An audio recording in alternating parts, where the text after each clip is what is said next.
video देखु महाराज life बहुत आम लगे मत आखि लुह आसला प्रभु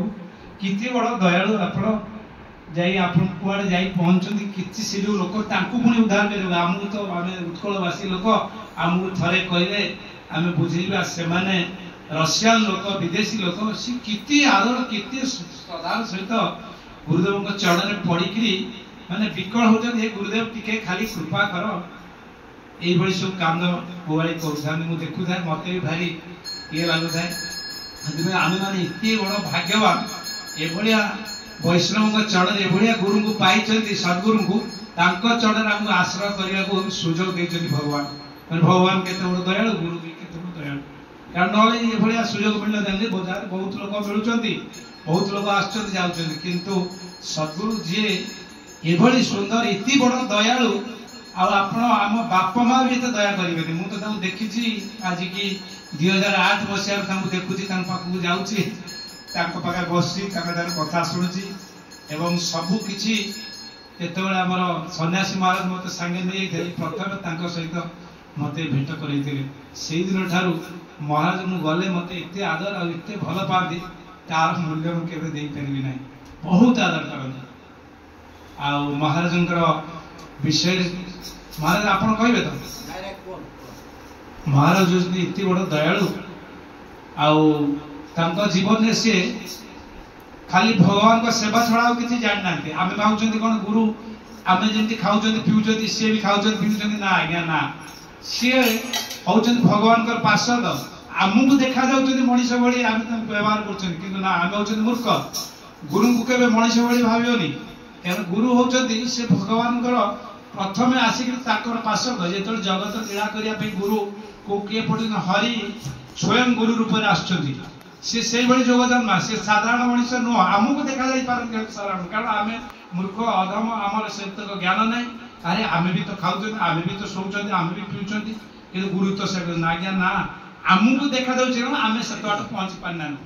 जो आम पहुँच पार अरे अरे ये तो गुरु ये धाम आसीना वैकुंठ गोलोक धाम राधाराणी पठे सेवा करने आमको केमी भूल बाट को न जावा केमी आम मानव समाज उद्धार हम आम भली गध मान को से कौन कर चुट्टी धरिकी आमको सब शिक्षा दौरान आनंद प्रेम सब जिनस कहते मुझे महाराज को केवे भी 2008 मसीह देखिए रागिवार देखिए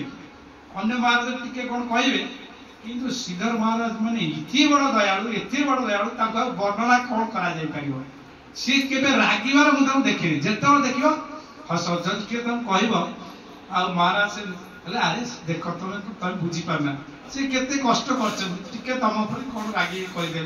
तो जो सही भल लगे सी तो केते कष्ट कर चिंता कर इतनी सुंदर भाव में बुझाईदे आउ कि प्रेम गदगद देखिले जो सांगे सांगे पचारे केमती अच्छा भजन केमती हो समस्त घरे परिवार समस्त भल अच्छा देखा क्षण सांगे सांगे पचारे आ प्रसाद खाइच कि ना कौट रही असुविधा हो सुविधा हो सब जिन टिकी निकी बाप माँ भी न पचारा भाई सी कि पचारे सब जिन इतनी बड़ दयालु आहरी शुणुली कथा 10 दिन पूर्व से वीडियो रिकॉर्डिंग चलता बायोग्राफी कौट रशिया से मो पाक आसु सब देखिली महाराज को प्रश्न कर महाराज कहते मुझे प्रथम से जो मठ ना पुरी चित्र विचित्र मठ कहते महाराज देखी भारी कुछ भाई को संगे आगे आसुले नुआ नुआ आसिया पर सी कौन कले पलि आसिले महाराज आउ गोटे कथा सुंदर कथा कहते जो भाई माने बापा चलीगले केते बड़ दयालु से पिला बेलू केते बड़ दयालु बापा जो चलीगले भाई माने कहले जे जमी बाड़ी जदि बांटा समस्ते हम तापर आम सब क्या भागे कौन पड़ो करवा महाराज कान को आसे साधु हो सी खबर देले देख मुझे तो साधु मोर तो गोटे भाग अच्छे ना हाँ तुम भाग अच्छी तुम गोटे कम कर तुम कई भाग कि दवा दरकार नहीं मोर जो भाग संपत्ति अच्छी सबू जाक बिक्री करी कौन मो बाबा सुधी क्रिया कार्यक्रम सब कर आहरी जिते टाँग लगुच सब जन बिक्री कि तुम चिंता कर दरकार नहीं केत बड़ दयालु देख यदि आम कर ना भाग नवा ये कर बहुत बड़ दयालु भाया वैष्णव चरण